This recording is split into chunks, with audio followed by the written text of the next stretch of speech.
अजहर सईद से समाचार सुनिए। विदेश मंत्री सुषमा स्वराज ने कहा है कि चीन भारतीय क्षेत्र से आज से अपने सैनिक हटाना शुरू करेगा। इस महीने की 30 तारीख तक चीनी सैनिक अपने पहले के ठिकानों पर पहुंच जाएंगे। श्रीमती स्वराज ने कहा कि उन्होंने ये मामला न्यूयॉर्क में चीन के विदेश मंत्री के समक्ष उठाया था। भारत ने ब्रिटेन, नॉर्वे और ग्रीस सहित अनेक देशों को निवेश के लिए आमंत्रित किया है। न्यूयॉर्क में संयुक्त राष्ट्र मुख्यालय में विदेश मंत्री सुषमा स्वराज ने Britain, Sudan, Maldives, Norway, Kyrgyzstan, Greece और नाइजीरिया के विदेश मंत्रियों के साथ बैठक की।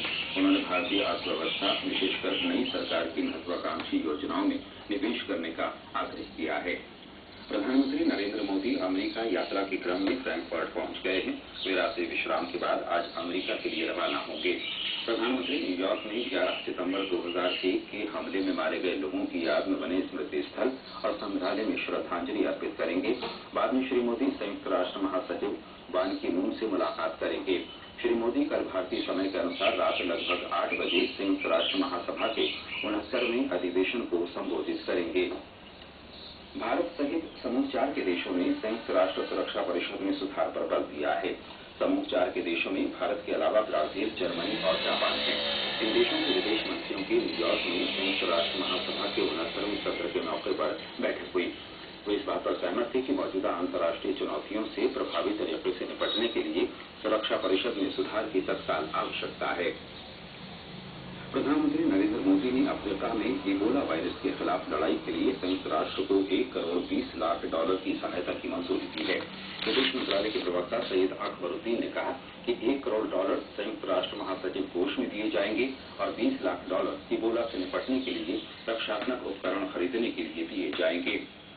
भारतीय जनता पार्टी ने 15 अक्टूबर को होने वाले महाराष्ट्र विधानसभा चुनाव से पहले शिवसेना के साथ अपना 25 साल पुराना गठबंधन समाप्त कर दिया है। इसके साथ ही देश में सबसे बड़े राजनीतिक गठबंधन का अंत हो गया है।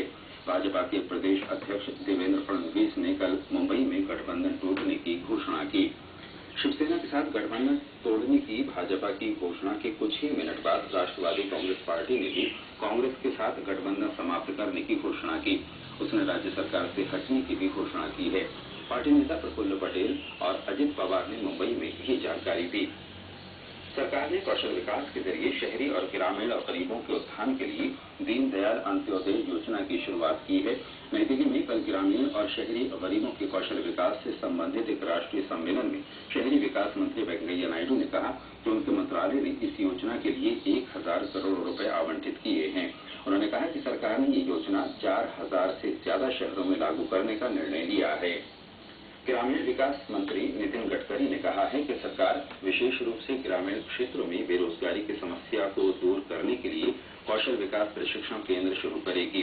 कल नई दिल्ली में दीनदयाल उपाध्याय ग्रामीण कौशल योजना की शुरुआत करते हुए उन्होंने कहा कि अगले 3 वर्षों में 10 लाख ग्रामीण युवकों को रोजगार के लिए प्रशिक्षित किया जाएगा। असम के मुख्यमंत्री तरुण गोगोई आज ग्वालपाड़ा जिले के बाढ़ग्रस्त इलाकों का हवाई सर्वेक्षण कर स्थिति का जायजा लेंगे। जिले के उपायुक्त ने बताया कि केंद्रीय गृह राज्य मंत्री किरेन रिजिजू और खेल मंत्री सर्बानंद सोनोवाल भी आज बाढ़ पीड़ित इलाकों का दौरा करेंगे।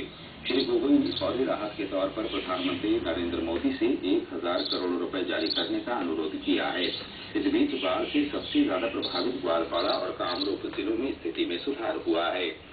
दक्षिण कोरिया के इंचन में चल रही 17वीं एशियाई खेलों के आज 7वें दिन शूटिंग में इस समय पुरुषों की सेंटर फायर पिस्टल स्पर्धा में भारतीय खिलाड़ी व्यक्तिगत और टीम मुकाबलों में निशाने साध रहे हैं। महिला निशानेबाज 50 मीटर राइफल 3 पोजीशन के व्यक्तिगत और टीम मुकाबले में शूटिंग रेंज में हैं। तीरंदाजी में पुरुषों की टीम रिकर्व स्पर्धा के एलिमिनेशन राउंड में भारत का मुकाबला हांगकांग से होगा। टेनिस में सनम सिंह और यूकी भांबरी पुरुष सिंगल्स के प्री क्वार्टर फाइनल में कोर्ट पर होंगे। महिला सिंगल्स में अंकित रैना भी तीसरे राउंड के मुकाबले में उतरेंगी।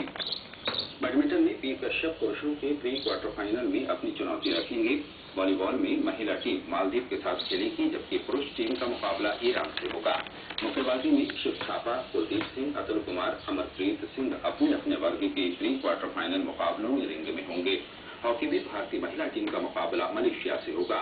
स्क्वाश में महिला टीम सेमीफाइनल में कोरिया से और पुरुष टीम कुवैत के साथ खेलेगी। इसके साथ ही समाचार बुलेटिन समाप्त हुआ।